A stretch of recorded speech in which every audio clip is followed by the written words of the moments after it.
Let's go ahead and place a door in the scene for this next example. This is going to be about the padding that goes around the door. Let me go ahead and move the door over just a little bit here. Alright. So for the door, when it comes to one that actually moves, so for instance like this one, if we were to move it up to here and have it going back down, we'll move it up to the top here.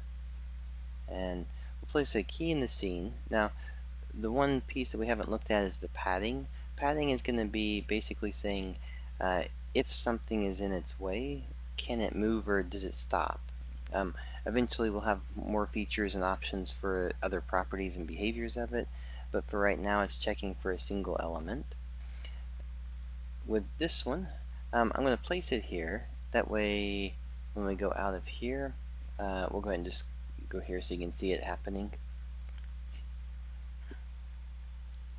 So what's going to happen is that when I trigger the key and then open the door, when the door comes back down, so for instance if I trigger the door, now if I go under here and I'm waiting and the door starts to come down, it's going to actually pause when it gets to that point where the padding is.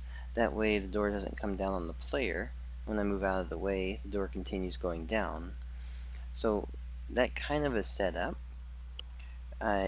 If we didn't have it, so for instance if we kept the trigger, the collider on here, we'll just say that we'll erase this one for the moment.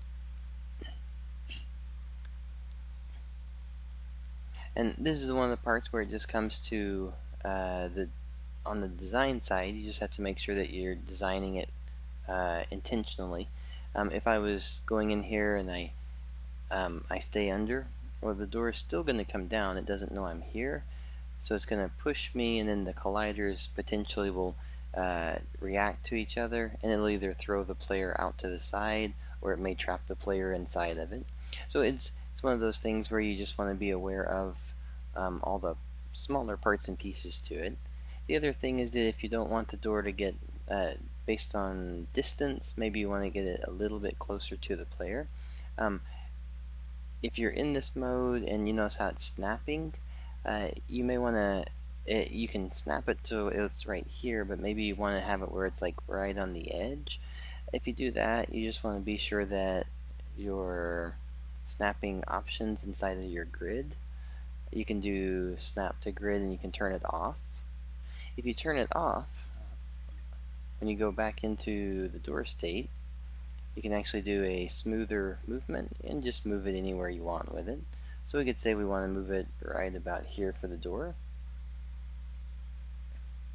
And then this time, when it comes down, it'll actually come really close to the top of the player rather than having that larger distance away from him.